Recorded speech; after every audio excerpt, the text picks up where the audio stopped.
Good morning, everybody. We are again Sunday morning. Where did the last week go?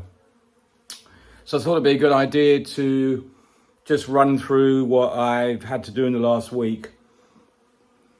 For example, just to show you things like this, my decapping tank. I've just been cleaning it out again, but I haven't cleaned the grills. That you can see the honey that we've extracted so far is really crystallizing now. So I managed to get a little bit out the bottom of this because it tends to kind of stratify over the whole area, if that's the right word.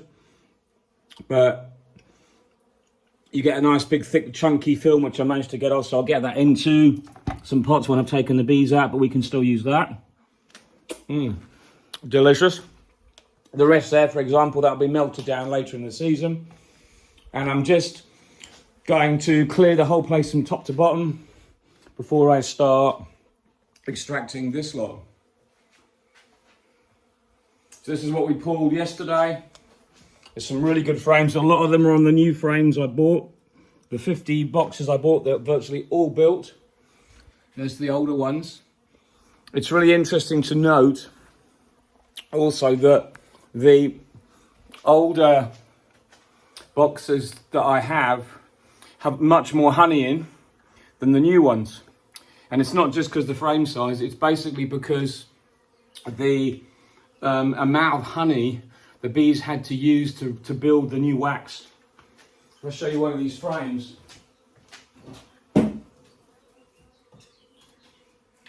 Most of this, for example, is still liquid, but you can see that's the brand new frames we bought.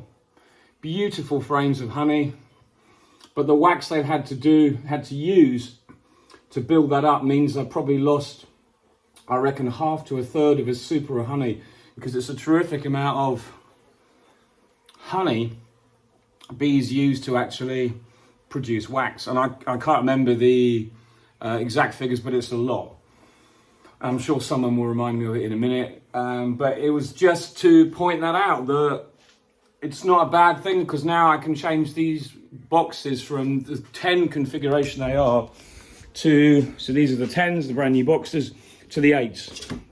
So yesterday we pulled the last of the honey, and I got my hired help again to give me a hand, and it was absolutely brilliant.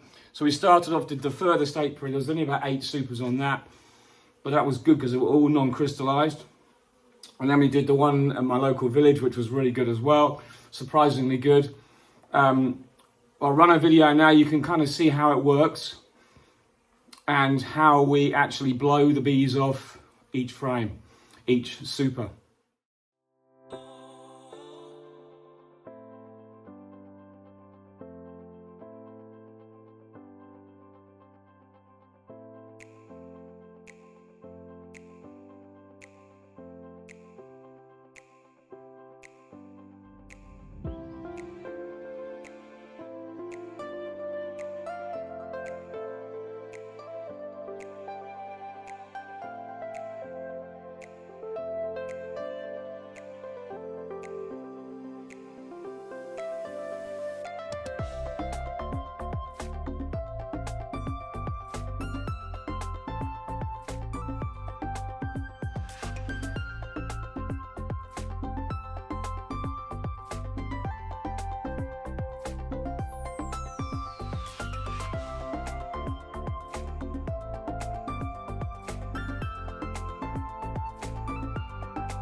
Ok.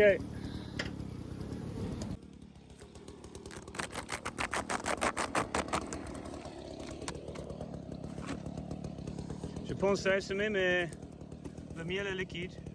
Ça commence à cristalliser un peu là. Ah oui. Mais c'est bon. C'est Oui, presque. ah ouais. Il est en... C'est ça à semer. Et c'est une très bonne. Voilà.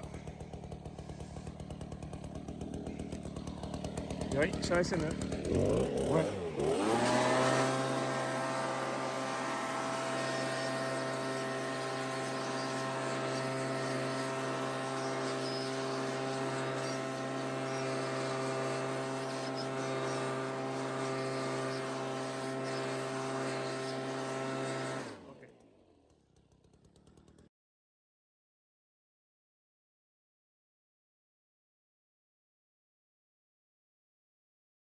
So it's quite a quick process. You can see we blow the bees off.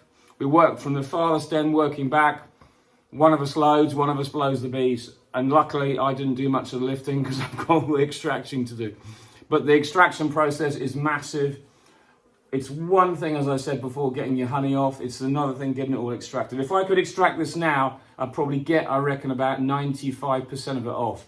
But I think that by the time I finished in 2 days, I'll probably be down to 85%.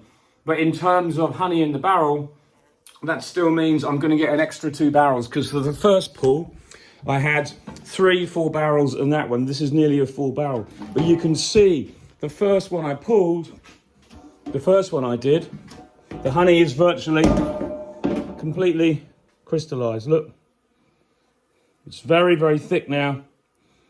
Okay. And it is damn delicious. But there's a little bit of wax on top of a very fine film, but that will come off when we warm the barrel up when I sell it. So that's absolutely brilliant. All those 3 are full. That's the 4th one. I should get 2 more barrels at least out of this, but our percentage is a little bit lower in these because the frame's a little bit less. They're not as thick as these ones. These ones are the 8s. You can see how wide they are compared to the 10s. But it doesn't matter. It's still boxes that have been built. They can be converted to 8s now. So that's that configuration. And that's how it works. That's how we generally keep our rotation going. And it's important that we try and use all of our frames every second year. So some years you have good years, some years you have bad years. And let me just reiterate this. We've had a really good harvest, but I'm not going around going, woo, let's have a party, let's do nothing for the rest of the year. This is just a stage point. This is just an amount of honey I've got that is kind of making up a little bit from last year. I've had more honey this spring than I've had an entire year last year. So you've got to look at it like that. You can't just sit back on your laurels, because now I've got an even bigger problem of colonies being so big. They still might swarm, but as I said before, our nectar flow has stopped like a curtain, and that gives a signal to the bees, and they tend to lose their swarminess after this spring flow stops.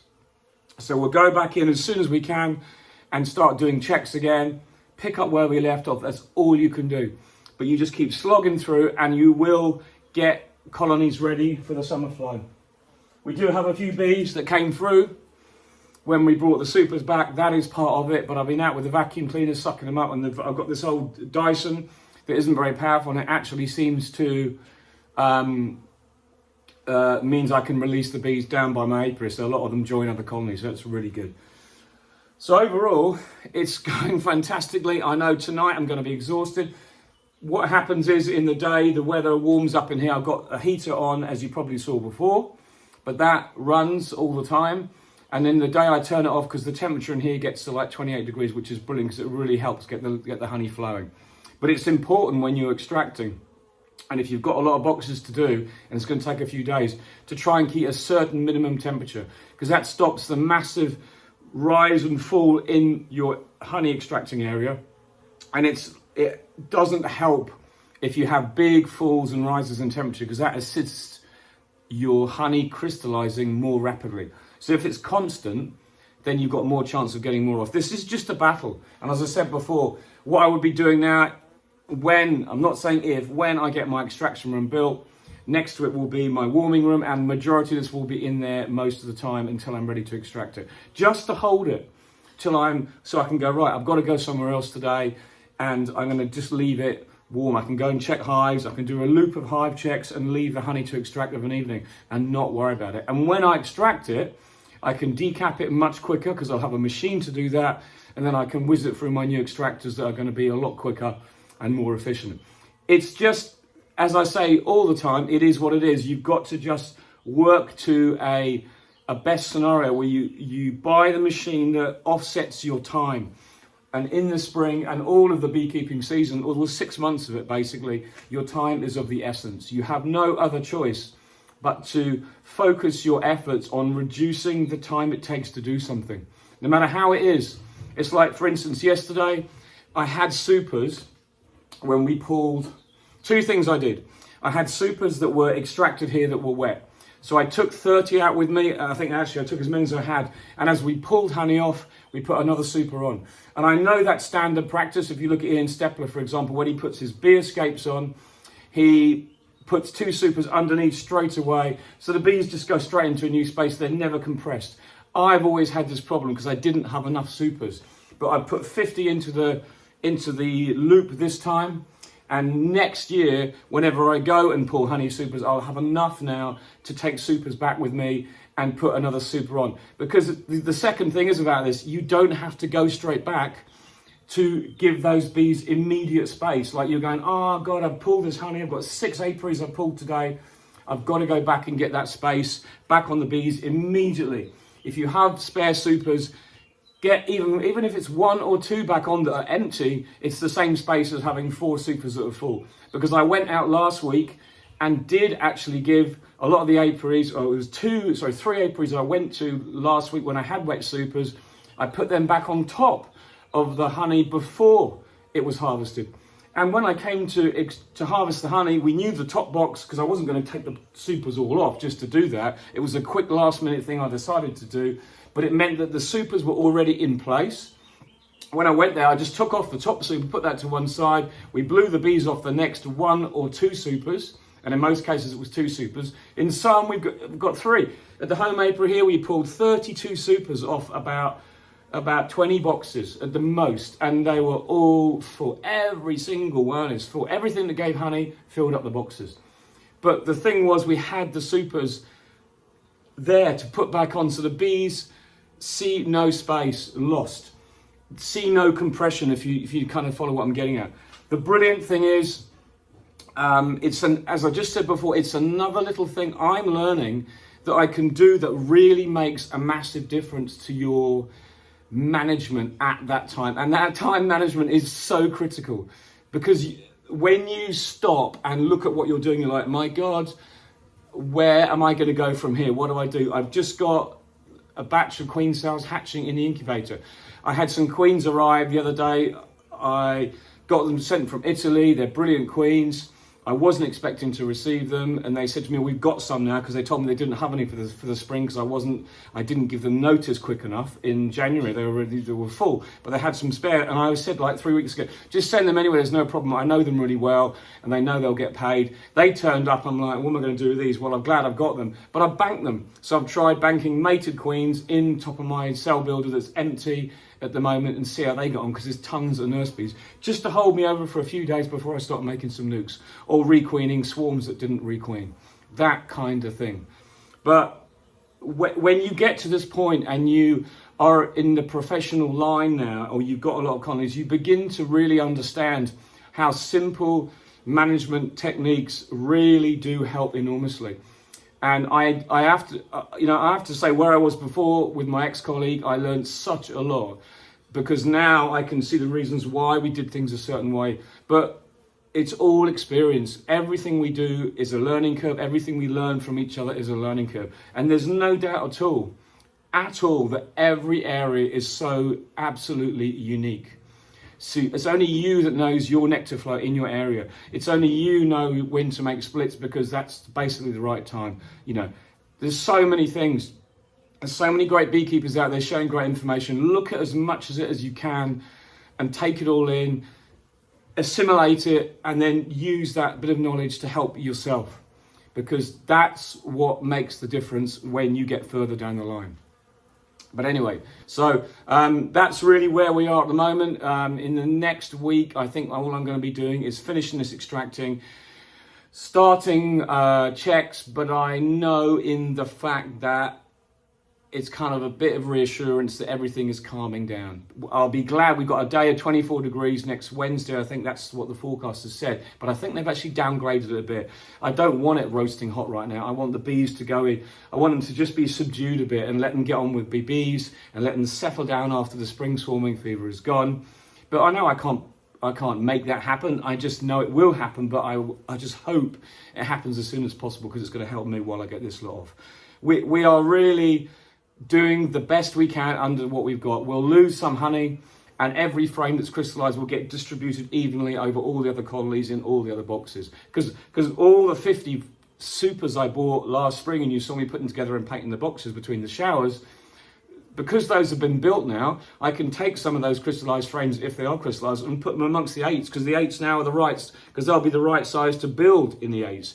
But it'll be a bolus of food I'm giving back to the bees, so nothing is lost. It is another little management thing you can do, which means if it's still no nectar in 4 weeks' time, or no nectar at all, let's face it, we don't know what's going to happen, the bees will still have something in the super to use in the next few days, few weeks.